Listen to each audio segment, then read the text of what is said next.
I am moving on with my Hammer Volume 3 set, and the next movie on this box set, The Stranglers of Bombay. Again, this is a first time watch for me, a movie I had never seen before, and like I said, most of these Hammer movies have been pretty decent. This is one that I was looking to get to. It's black and white, it's from 1959, and it is all about a few various things going on in this movie. We have the East India Company, who are a company that's just based there, that are helping a lot of people transport their goods from one area to another, sorting out deals and things like that. And we have this cult of the Thugees, these people who worship Kali, who like to kill people by strangling them. And basically they're attacking the caravans, stealing everything, killing people and burying the bodies. And we have this one person in this firm who is adamant that something nefarious is going on. Nobody else seems to want to listen to him, so we have this rogue man, Lewis, who is determined to figure out what's happening to these caravans, what's happening to all the stuff and the people, and that's basically the movie. Now, he doesn't belong in this company of other officers because they just seem to push everything aside. They're not interested. It's not happening to their people. It's happening to Indians. There's a complete disregard for this race in the movie, but he just sees it as something is wrong. Something is happening that it shouldn't happen, and he wants to stop it. And that's the basic movie. The movie's about 80 minutes long, and it's all about him stopping this cult. Now, we see the cult right from the start, along with their indoctrination of new members as well. And this is one of these movies that focuses on quite a lot of strange things that you wouldn't have expected to be in a movie that came out in '59. It has these people doing horrible things to other people, scaring them to become part of the occult, making them do horrendous things to prove their dedication to the god Kali.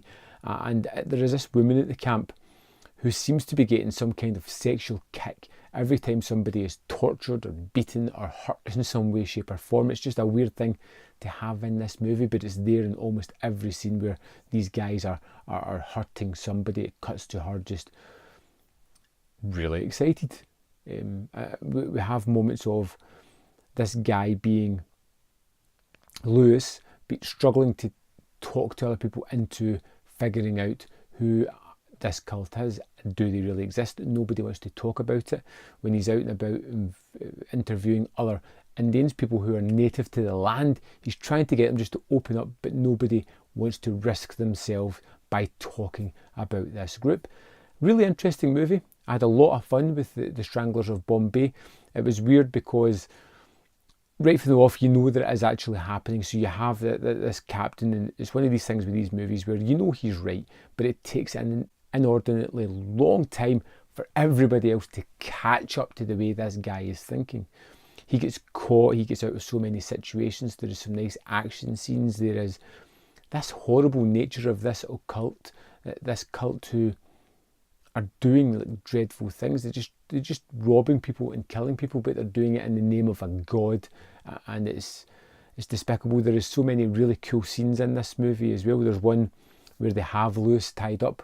They're going to sacrifice him to their god. There is a scene with a snake, and it's surprisingly tense. Even though you kind of know the outcome or what's going to happen, I was on the edge of the seat wondering where it was going to go next, how it was going to change. There's a scene where we have an officer, someone who we've been with and trusted, who goes in to interview a prisoner, and it starts to ignore the prisoner. Doesn't even talk to him, just starts to strip off. And it's not until this moment that you realise that they are part of this cult, and they're there to threaten the prisoner to not say anything. A whole lot of fun with this, but this is a dark movie. This is about people being murdered in droves and just buried in mass graves.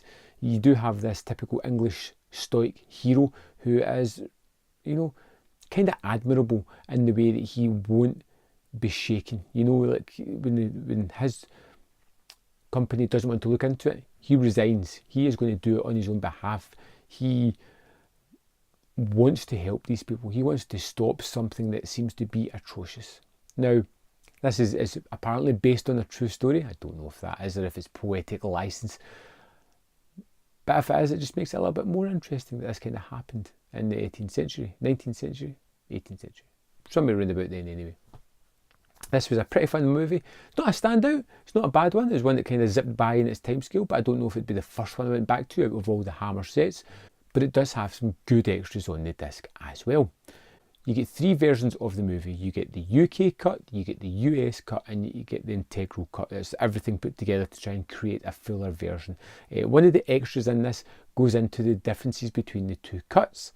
And that's really interesting to see what US censors have against the UK censors. So there'll be one thing that makes the grade in another country and one thing that doesn't, and it's just the things that are chop and change from these 2 movies. It's kind of weird. It's about a 6-7 minute extra, and it's one of these really fascinating ones that's just curiosity, as to why they did what they did. The Stranglers of Bombay, really good movie, probably a 3.5 out of 5 for me, something that I would go back to again, but it would be my first Hammer movie to go back to.